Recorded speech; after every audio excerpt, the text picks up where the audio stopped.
Retrouvez les bonnes adresses de Guilherme avec le Petit Futé.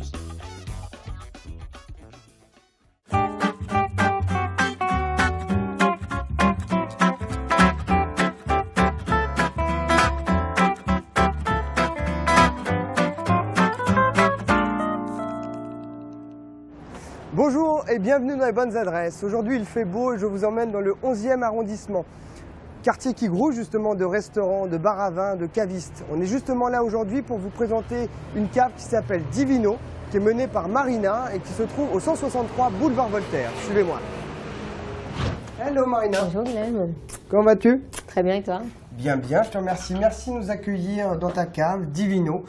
Ça fait un peu plus d'1 an que tu as ouvert, si je ne dis pas de bêtises. Tout à fait, 1 an et 4 mois. Et on s'est connus dans un caviste près de Bastille qui s'appelle la Carte des Vins, si je ne dis pas de bêtises. Oui, j'ai resté 4 ans et demi et avec un parcours de restauration avant. 12 ans de restauration dans 3 pays différents. D'accord. Le Brésil, l'Italie et Paris. Je travaillais à Paris à l'Agapé, au 17e, à la Bigarade à l'époque. En Italie, je fais les... Super adresse. J'ai eu un super prof à l'AIMO, en 3 macarons, les calendrés. D'accord, super. Et puis, vous entendrez un peu son accent. Je crois que tu es brésilienne, avec un peu de couleur d'Italie. Tout à fait. J'ai des grands-parents italiens et je suis née au Brésil. D'accord. Et du coup, est-ce que ça t'a influencé dans le vin en termes d'approche? Je sais que tu travailles un peu les vins étrangers, c'est pour ça que je te dis ça. Bien sûr, je suis très très ouvert au niveau vin. Le nom de la cave, c'est Divino avec 2 V, parce que ça veut dire in vino veritas. Ouais. Pour moi, la vérité, elle est dans les verres, dans les vins.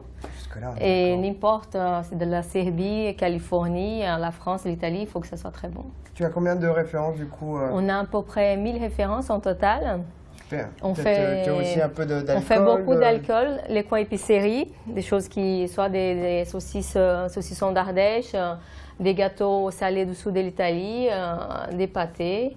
Et on fait des événements tout le temps.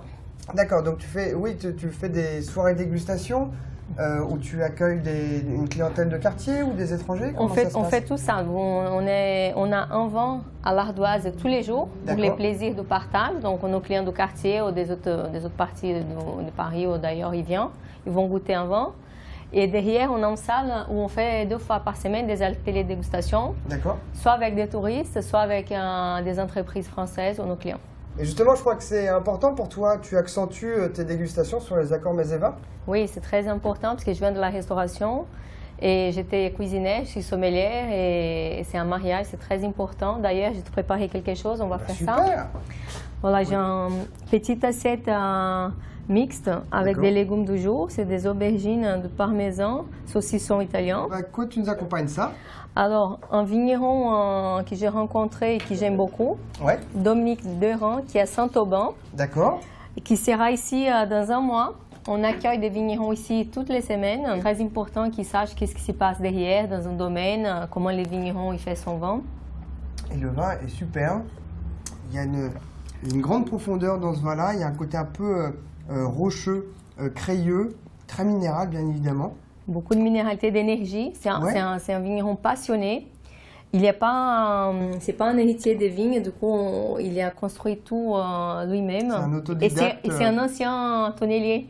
D'accord, ok.